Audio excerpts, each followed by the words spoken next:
The Kuzu no Great. Whoa. I'm still in like this weird mind state because of that last chapter. But anyway, the Kuzu no Honkai greatness continues. I can't even speak straight at this point, so don't mind me. But I am really excited for this episode because, and just a tinge of apprehension resides with me going into it, because now that Akane has made this move, realistically giving Hana no choice. But I mean, realistically, she has a choice. But knowing her character and knowing every step that's led to her progression up to this point, there's no way that she's not going to acquiesce to it, to the point where this is going to be the beginning of a downward spiral for Hana's character into depravity, into the realm in which Akane resides in. And it's going to be both glorious and painful to witness. So, nevertheless, I'm ready to get into this. There was a discussion I was having with Ku and Jojo the other day too about this series, which I really wish I had just like thought about recording at the time, because there was a lot of things that we discussed there that I think are really apt to talk about. So what I'm going to do is actually do another discussion about the series up to this point, because I feel as though there's so many elements about it, both stylistically, in terms of the formal aspects, but overarchingly with the individual characters and the narrative, that I want to dive into far more in depth than I'm doing with these reactions. And it's merely because I don't have the time to actually discuss after watching the episode, which sucks. So I feel I'm going to do like a separate video on Kuzu in the coming week and see what I can get done in that. Try and do a little bit more analysis on certain characters, if anybody would be interested in that. But nevertheless, I'm going to get into this episode. I'm sorry if you can't actually watch with me right now, but as always, it'll be up later. So we're going to dive back in to the Scummy Mastery and see what we get this week. Please smash that like button if you're hyped. And I'm going to start the episode in 5, 4, 3, 2, 1.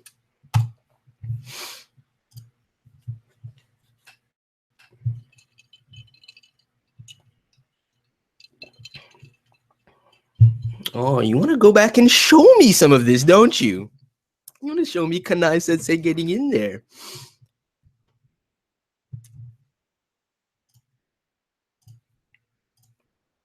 The man's been getting serious hate and backlash from the entire community, though. Which I don't understand what people are so salty about. Nobody said he was perfect. Plus, I love that subconscious infatuation with Hana that he doesn't even recognize.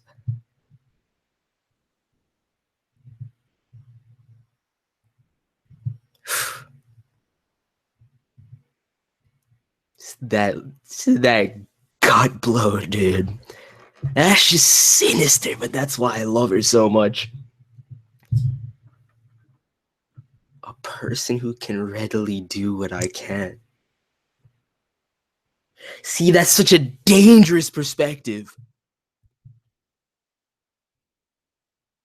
Slowly being tainted and consumed. What does it feel like to play with people's emotions? And that title is like one of the most like overt statements as to what's about to happen. Bro. So they're about to engage in this game with her. I still believe in her emotional capacity and potential to actually influence Akane to some stage of remorse, even though she is pretty much sociopathic. This makes me love the character even more.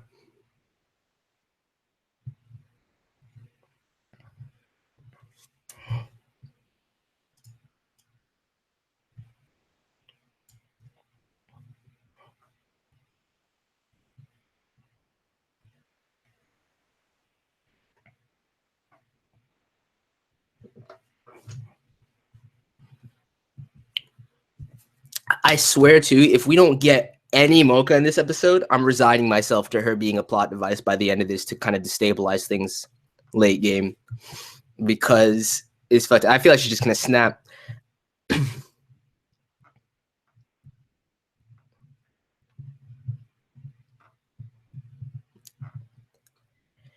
invariably, Hana's next move is gonna involve Echanamugi, which, like I've been saying, the ripple effect as far as her actions and how it affects those characters emotionally is going to cause a chain reaction.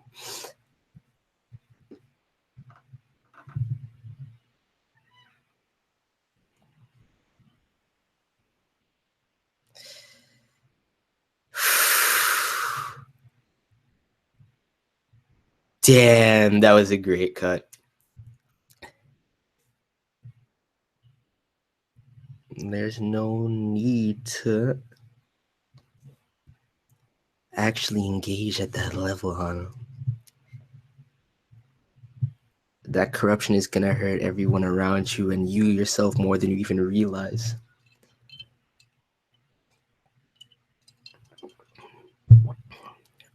Bro, that expression.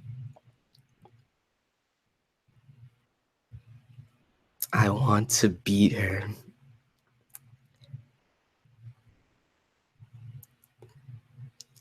That's the thing. Your character isn't steeped in selfishness to the same degree.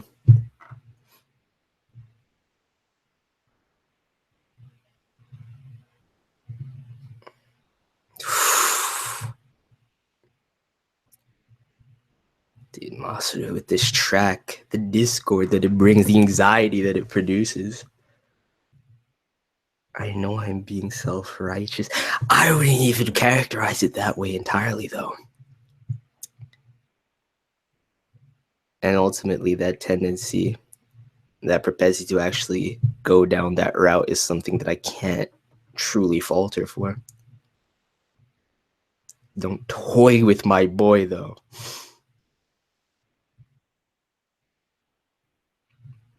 He's already begun to. That's the problem.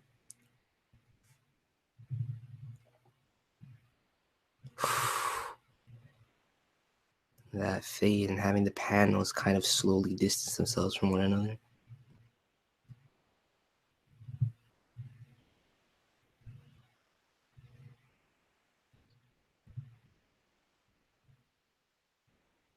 The fact that you recognize it and that it emotionally disturbs you means that it's going to actually hurt you far more than you actually realize at this point. At the same time, you'll be able to remedy it by the end.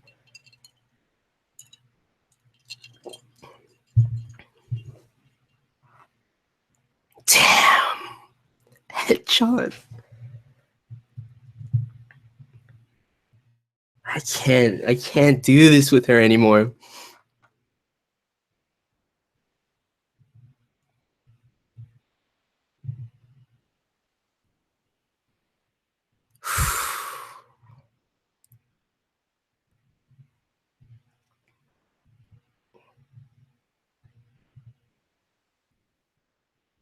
It's honestly for the best, although you know it's gonna mess with her emotionally.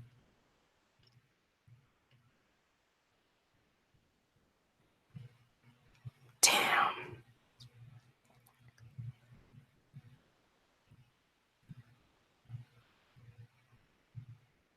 Still, that kind of broken and empty relationship had no place. I wonder who's the first to realize that you can't fully separate physicality like that.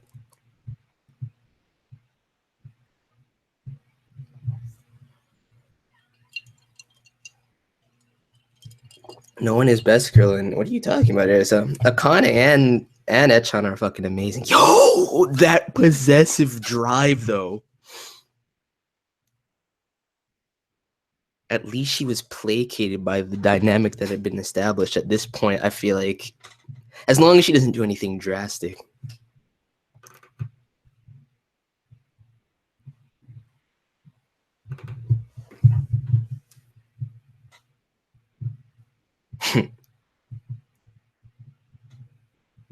That focus though. I'm glad I've gotten to the point where I'm just like completely adjusted to the stylization because I'm still internally fawning over it, but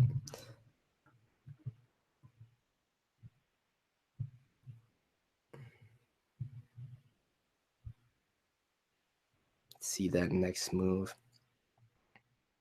Such a pain smile. Damn. So this is her play.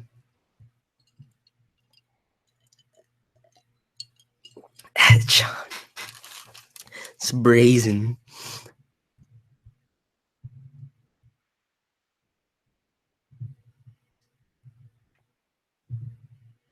She's not gonna allow her to escape from that pleasure.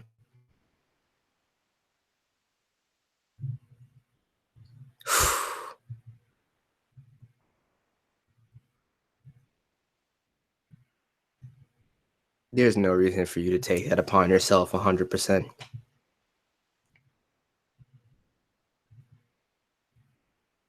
That's fucked up.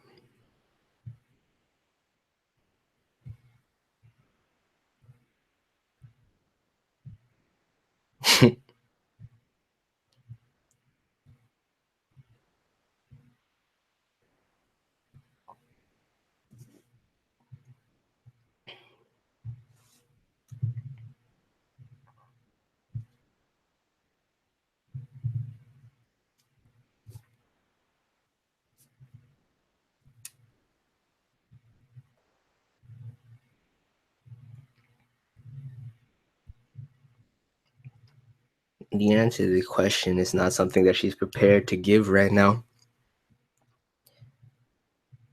And if she were able to pull the truth from her heart, you wouldn't like it, Echan. That's such a devious angle, dude. What makes you great is your danger.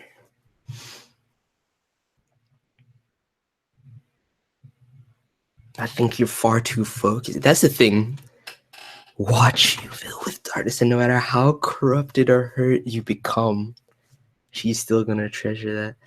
Never mind. I underestimated Echan, dude. I absolutely underestimated her. The very fact that she understands that she has the utmost potential to go both ways is perfect. Slacking symbolically. I think they're forcing it a little bit right here.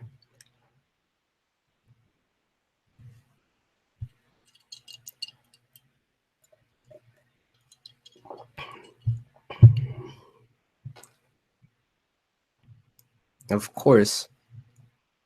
And at least that recognition is why she far transcends.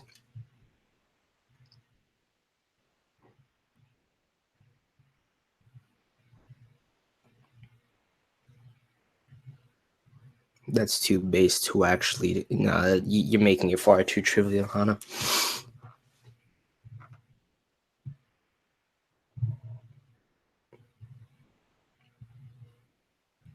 I haven't seen any of these parents this whole time. Ooh. It's adorable like that. My son.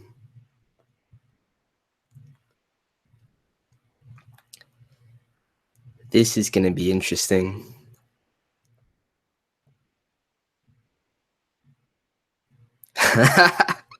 If you want to play at her level, this is the perfect opportunity for you, Hana.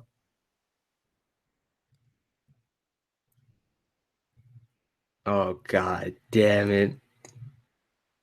It was the only real way it could go. It's that trial run. This reminds me of something completely disparate from this, which I actually don't want to mention here because it's just not appropriate, but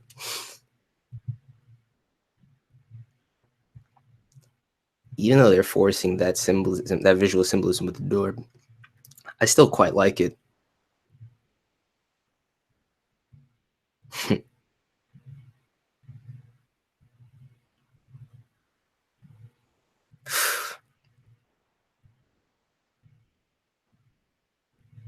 So fucked up.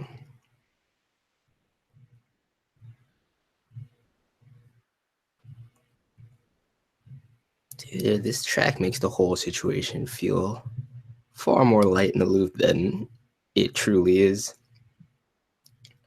Or that it's about to be, rather.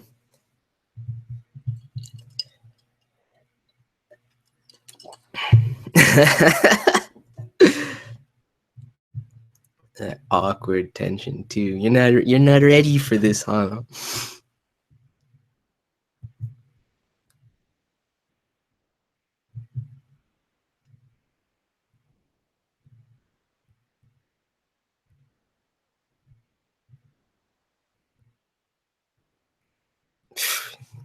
Good man.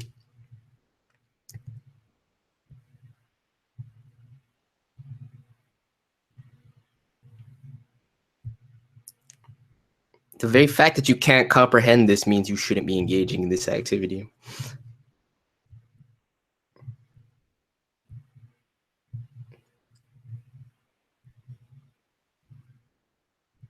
And truly. Don't let that desire consume you, Hana.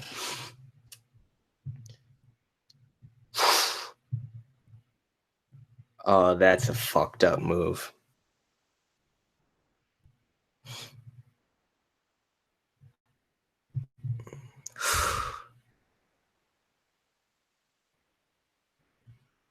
Damn.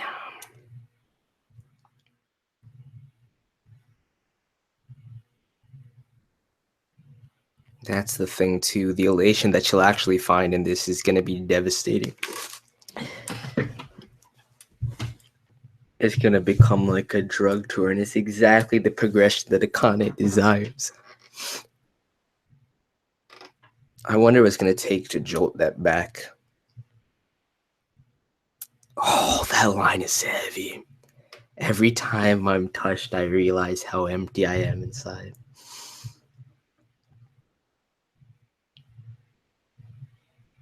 Filling yourself with nothing only serves to widen the void, though.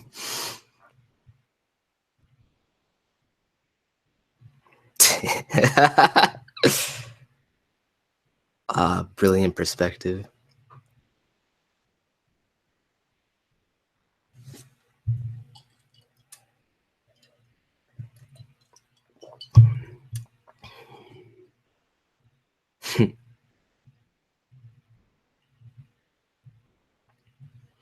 Just warped enough as it was. Dude, this is one of my favorite BGMs this season.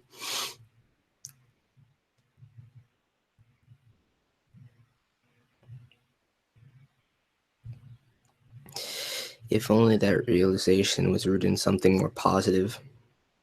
It's not gonna help her, even though I think it's apt that she notices.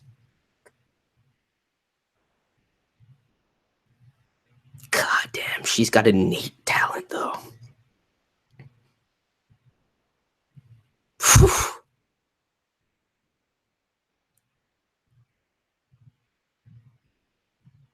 That's the thing, too.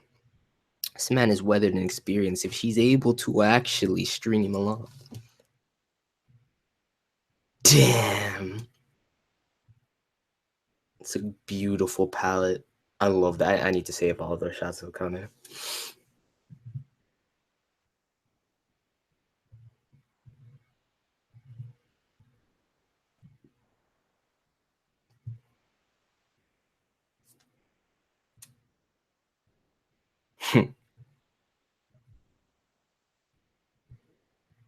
Playing a dangerous game right now, Hana.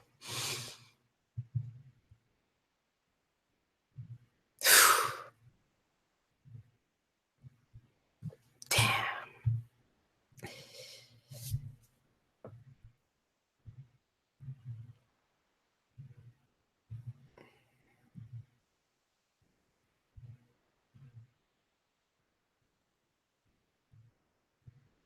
Of course.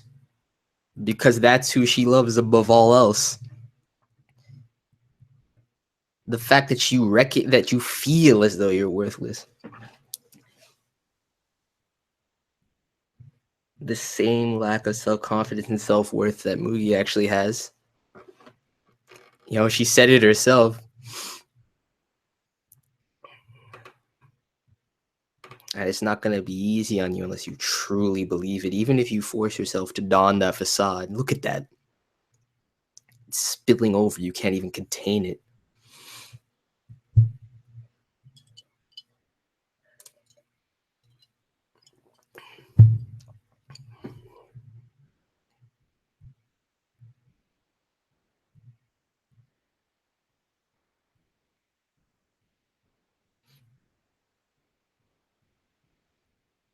Damn.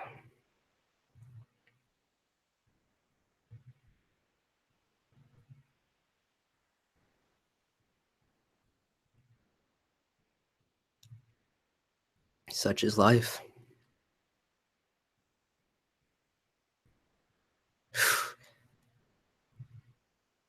That's a strained promise right there, Kanai.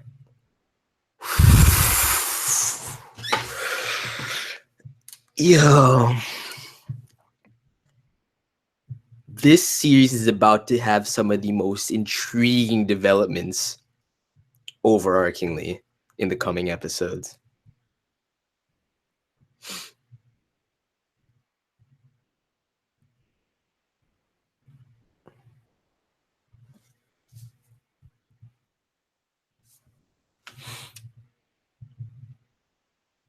No, wait, it's a China movie about to parlay right now.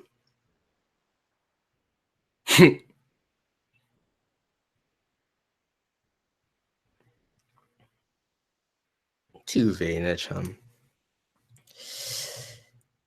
Underestimate what Mugi's capacity actually is.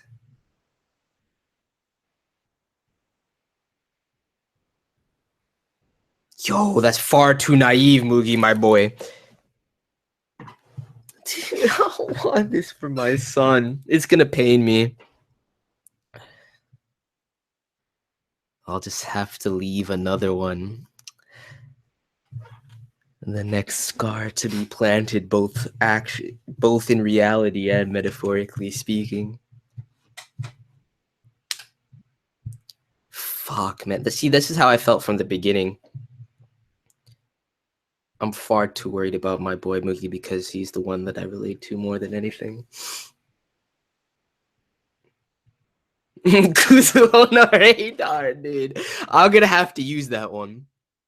Yo, Mocha! Finally. What a cold glare. Damn, I expected a little bit more for you. On the more for you to, I mean, at the same time, I can't be surprised by it from everything he's engaged in up to this point. Mocha's actually really cute. Don't toy with her. That's fucked up.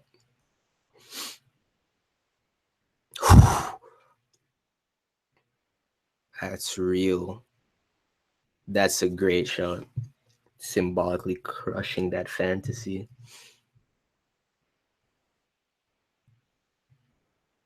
Didn't even anticipate that. This could either be the saving grace for the man's mentality, or it can be what actually destroys Mocha.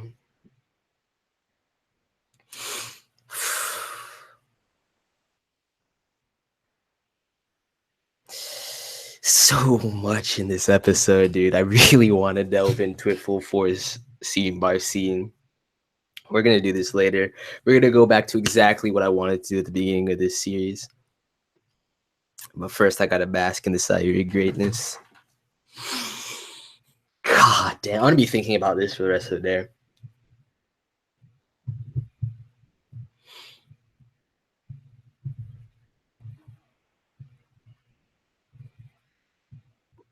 Pitch sounds off.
Whew. Still one of my favorite endings this season. God damn, there's so much to talk about. I don't even have time to talk about any of it right now with this episode. I want to delve heavily into each individual character right now because there's a lot to contend with from Echan. I kind of have pretty much said my piece on to as far as the extent of it goes right now. But in terms of Hana's progression, in terms of the things that are building up with both Mookie and Mocha's character, and then going back to Echan, I really want to delve into those 100%. So sometime between now and next Tuesday, I'm going to try and do a more in-depth discussion on Kuzu as a whole, maybe focus on a few particular characters. I don't know if people are interested in that, but I'm going to do it anyway because I just need to get some of the stuff I've been thinking about, off my chest. But nevertheless, another brilliant episode for me. I think formally and stylistically, I felt like a few things, especially with what they were trying to do visually, at some points, the symbolism felt forced in this episode. But it wasn't necessarily bad. It's just the way that it kind of felt to me. You know what I'm saying? So still an awesome episode, nevertheless, as far as the progression, the development, the pacing, everything, the dialogue especially was on point with this episode. And of course, aesthetically, I still love what they're doing with this. I just felt a slight tinge of it felt off to me in a strange way, but it was still a great episode. So let me know your thoughts on this episode of Kuzu Honkai. Like I said, I will try and do that discussion. It'll probably end up being this weekend, like on Saturday or something, because I got a lot of free time on Saturdays and Sundays now to start working on some of my side things. But I want to do this first and foremost. So with that said, please smash that like button if you enjoyed. I'm going to see if I can squeeze in a reaction to Masamune before I have to leave. So I'm going to go jump over and do that right now. I'm out. Peace.